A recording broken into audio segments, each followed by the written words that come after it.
Jangan pemilihan pemimpin ini ujuk-ujuk dari belakang, kumpul-kumpul, tiba-tiba tinggal 2 orang, kita nggak tahu bagaimana cara 2 orang itu datang. Tapi coba adu ide saya dengan ide capres-capres ini, biar saya tekuk lututkan dia di depan saya, di depan Anda gitu loh.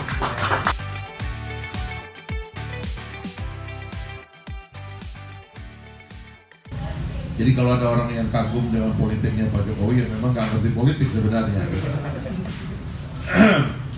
Nah, generasi yang mulai mengerti politik sebenarnya angkatan 90-an. Karena mereka menyusun kekuatan untuk melawan Orde Baru. Makanya melek politik itu sebenarnya dimulai dari angkatan 90-an. Dan saya berharap yang jadi presiden nanti angkatan 90-an. Ya. Supaya Indonesia mulai memasuki fase paham politik, gitu. Jadi saya ingat dulu tuh ceramah dari, karena saya kemana-mana dulu suka ikut Pak Amin Rais ya, zaman reformasi. Apapun Pak Amin itu pada masanya dia pernah sendiri berani melawan, ketika yang lain nggak terlalu berani. Nah itu dia mengambil teori itu ya, teori tentang Fir'aunisme itu. Jadi kalau pemimpin itu terlalu kuat, biasanya anak-anak dibunuh. Fir'aun juga begitu, karena dia terlalu kuat, anak-anak yang mau lahir itu dibunuh sama dia. Karena dia takut anak itu nanti jadi pengganti dia. Kira-kira rezim otoriter di mana-mana begitu. Yang mau lahir sebagai pemimpin dibunuh. Nah inilah yang saya katakan tadi sebagai kematian satu generasi, ya kematian dari memahami politik yang baik. Karena sebenarnya politik itu memang harus dipahami, karena politik adalah tempat ide-ide publik, ya kan, yang akan mengatur kehidupan kita. Nah ide itu rumit, ya, tapi oleh Orde Baru kita nggak boleh memahami itu. Buku-buku yang penting itu di bredel, kita tidak boleh punya akses kepada filsafat politik dalam diskusi-diskusi jalanan begitu. Di kampus pun juga dilakukan pengekangan terhadap penyebaran buku-buku yang melakukan gugatan kepada negara. Nah inilah yang menjadi sumber buta politik kita hari ini. Makanya saya terus terang teman-teman, setelah di DPR saya teriak keras, itu kan karena saya punya imunitas. Saya tahu itu, ya imunitas ini membuat saya nggak bisa ditembak oleh siapapun gitu. Karena itu saya berani ngomong apa adanya, ya. Saya berani mengatakan hal-hal yang pahit yang kadang-kadang orang nggak suka dengar gitu. Karena saya tahu dalam permainan politiknya saya ada proteksi. Tapi sejatinya begitu keluar dari situ, saya sebenarnya berharap parlemen masih meneruskan ide-ide oposisi bahwa mereka itu dilindungi untuk mengatakan hal-hal yang tidak bisa dikatakan oleh kita ini gitu loh. Karena kita nggak punya imunitas. Anda salah ngomong di situ, besok bisa mondar-mandir kita dipanggil. Ini jelek ya, iklim jelek ya. Saya tidak memuji keadaan, tapi kita tahu sebenarnya batas kita sebagai rakyat. Kita sebenarnya ingin mereka yang berbicara. Karena kita harus menyempurnakan juga iklim politik yang ada. Seharusnya diskusi seperti ini tidak boleh diadili, tapi kan ditambah dengan algoritme yang mengatur pertengkaran sebagai industri, ya, dalam industri sosial media sekarang ini, maka memang setiap perbedaan itu dianggap sebagai kriminal gitu, yang kemudian diadukan ke kepolisian, dan kepolisian mengamplifikasi itu, ya. Saya tidak tahu mereka dapat untung apa ini dari sosial media ini gitu. Tetapi amplifikasi terhadap konflik ini adalah bisnisnya sosial media. Karena kalau tidak ada konflik, ya kata mereka itu kliknya itu lebih kecil begitu. Kita nggak nyayangkan itu, karena pada dasarnya demokrasi dan politik modern juga demikian. Mengorganisir konflik. Konflik diakui ada, karena itu kita organisir secara baik. Tapi konflik itu harus diorganisir dalam ruang yang di situ ada aturannya, supaya kita tidak saling mematikan. Dan yang lebih penting adalah tidak mematikan kreativitas dan ide, serta kritik sebagai sumber dari gagasan-gagasan baru dalam negara. Kalau kita memahami politik sebagai ruang bagi semua orang, maka kita akan menyiapkan wadah bagi semua orang untuk ketemu, dan semua orang untuk mendiskusikan pikiran-pikiran yang bernas, sehingga negara mengambil untung dari kecerdasan rakyatnya itu. Nah, itulah sejarahnya kenapa negara demokrasi itu maju. Karena dia ngambil untung dari orang-orang pinter. Amerika begitu dia buka negaranya dengan platform demokrasi, di situ ada kebebasan, semua otak pinter pindah ke sana. Karena otak pinter pindah ke sana, maka yang bikin handphone dia, ya kan? Yang bikin Meta ini, yang apa yang akan datang nih, katanya mengganti hidup kita ini. Ya, meskipun ini dikritik oleh otak besar lainnya, si Elon Musk itu, tapi itu pertengkaran orang-orang pintar yang negara itu tidak saja memungut pajak besar dari situ, tapi juga mengambil kecerdasan sebagai bahan untuk mengatur negara secara lebih baik. Nah, inilah manfaat kebebasan bagi kita. Karena itu kita harus punya selera politik. Makanya yang ketiga, tema ketiga yang saya mau katakan, saya mau kritik kaum milenial. Ya. Kalau demokrasi itu ada dua, ya. Satu pemilunya, prosedurnya, dan yang satu lagi adalah nilai-nilainya. Saya mengkhawatirkan Anda ini, ya, itu gandrung dengan sisi kasar dari demokrasi kita, yaitu election. Ya. Demokrasi itu kan selalu datang dengan pikiran-pikiran besar yang ideal. Demokrasi, human right, freedom of the press, ya, openness, equality before the law, ya kan, tirani mayoritas, ya, dan seterusnya. Itu adalah ide-ide besar dalam demokrasi. Tapi demokrasi itu punya sisi kasar, yaitu nyoblos. Tidak ada ide yang lebih kasar daripada itu, karena kita cuma ngambil paku lalu nyoblos seolah-olah masalah selesai. Nah, saya khawatir Anda itu terlalu tertarik dengan sisi kasar dari demokrasi, dan itu yang menyebabkan menurut saya kita ini gandrung dengan keaktifan mendukung orang, ya, sekali lagi ya, ini kritik saya ya, tapi kurang gandrung dengan isinya. Coba Anda mulai datang agak paling tidak ke tengah lah. Coba mulai gandrung dengan isinya. Adulah ini. Saya sekarang meneruskan, karena ini ada peluang, mengkampanyekan supaya presidensial threshold itu tidak ada, alias 0%. Kenapa?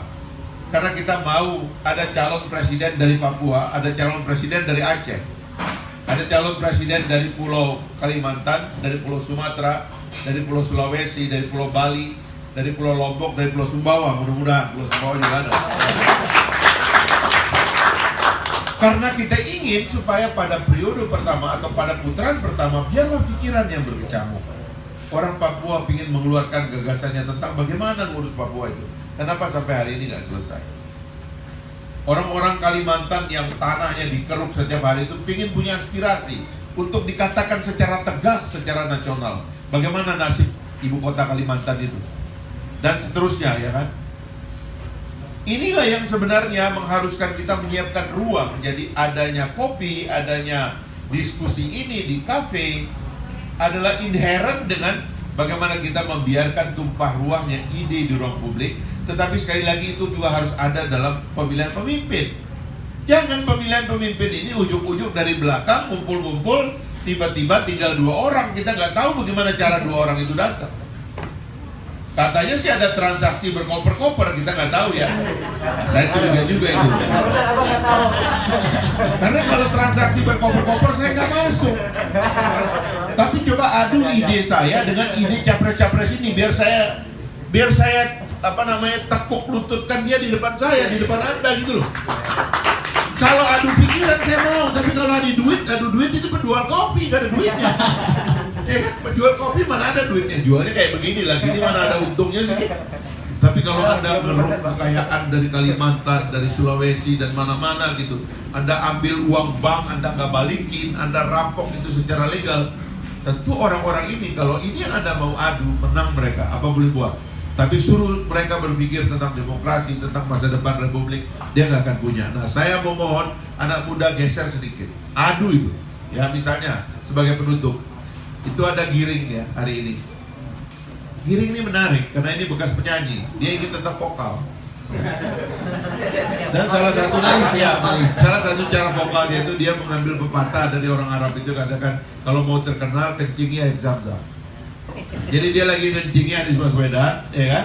Supaya dia terkenal. Anies Baswedan Giring, tarik dia, suruh dia debat di ruang publik.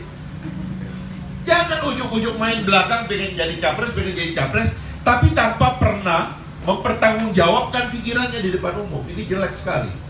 Jangan saling tuduh, tidak ada klarifikasi. Orang-orang ini harus dihadirkan. Anak-anak muda hadirlah di depan publik, berdiskusi dan buka pikiran publik. Karena apakah Anda pikirannya terbuka atau tidak? Karena kalau Anda tidak punya pikiran, orang tahu bahwa Anda sebenarnya tidak punya pikiran. Anda sedang menawarkan soal lain kepada publik, bukan pikiran Anda, tapi mungkin uang Anda. Dan itu jelek bagi demokrasi kita. Terima kasih. Assalamualaikum warahmatullahi wabarakatuh. Waalaikumsalam warahmatullahi wabarakatuh. Tepuk tangan dulu untuk Bang Fahri Hamzah. Seperti itu yang tadi dipaparkan. Jadi anak muda tampil ke depan publik, adu gagasan, adu ide. Tidak hanya soal pemilu atau tidak hanya soal pencoblosan. Saya mau ke Bang Atras. Bang Atras, dengar tadi apa yang dipaparkan oleh Bang Fahri Hamzah. Saya minta tanggapannya seperti apa? Ya, Assalamualaikum warahmatullahi wabarakatuh. Selamat sore. Pertama saya ucapkan terima kasih nih kepada Mas Bambang untuk inisiasinya Indonesia Muda ini, sehingga kita bisa berdiskusi bareng hari ini sama Bang Fahri juga dan teman-teman lintas partai. Ya, saya sih sebenarnya kalau dari menanggapi dari Bang Fahri, ya saya sangat setuju sih kalau sebenarnya kita anak-anak muda ini juga harus fokus dalam membahas tentang ide-ide atau misalnya nilai-nilai yang didorong misalnya sama ya calon ataupun misalnya dari partai masing-masing, itu memang harus didiskusikan lebih lanjut gitu. Jangan sampai kita hanya mendukung orang tertentu atau apa, tapi kita nggak tahu nilai-nilai yang kita dukung itu bisa menjadi membahayakan kita sebagai anak muda gitu. Karena tadi juga Mas Hadi juga menjelaskan juga gitu kan, kalau sebenarnya kita ini anak muda, millennials, centennials ini sebenarnya lebih pemilih yang rasional, harusnya seperti itu. Kita lebih melek terhadap informasi, dapat dari sosial media, dapat dari ya TikTok, bukan TikTok aja sekarang juga udah ada politik, kayak udah masuk juga ke TikTok gitu kan. Jadi sebenarnya harus informasi kita ini udah sangat mudah gitu kan. Kita lebih bisa memilah mana calon yang baik, mana partai yang baik, gitu lebih terbuka lagi informasinya, semuanya serba ada kalau kita misalnya emang ingin menggali lebih lanjut atau ingin mendiskusikan lebih lanjut gitu. Sehingga mungkin kalau saya sendiri gitu kan melihat tren-tren anak-anak muda sekarang, ya karena sifatnya sebenarnya adalah ya harus informasi sangat terbuka dan juga bosenan juga mungkin dalam melihat politik-politik yang terlalu kadang-kadang isi gaduh, saling menjelekkan gitu kan. Ya inilah PR-PR kita sebenarnya anak muda, dari Golkar, Nasdem, Gerindra atau mungkin Gelora nanti yang anak-anak muda ini merubah kebiasaan tersebut gitu. Kenapa kebiasaan yang pendahulu-pendahulu kita yang lebih mengedepankan mungkin politik uang atau mungkin dengan ya saling menjelekkan satu sama lain, kenapa nggak bisa di generasi ini kita rubah gitu. Apalagi sekarang di era era transformasi gitu, kita juga harus bertransformasi secara politiknya juga. Jangan membuat kegaduhan, tapi lebih ke sinergi dan kolaborasi. Mungkin itu. Terima kasih Bang Atras. Tepuk tangan dulu untuk Bang Atras. Nah, saya mau ke politisi Partai Golkar, Bang Ahan. Bang Han, tadi yang dipaparkan oleh Bang Fahri, apa yang disampaikan juga oleh Mas Hadi, terus Bang Atras, soal bagaimana sikap politik anak muda ini kayaknya azan ya? Oke, kita jeda sejenak dulu ya. Yang ada juga muda.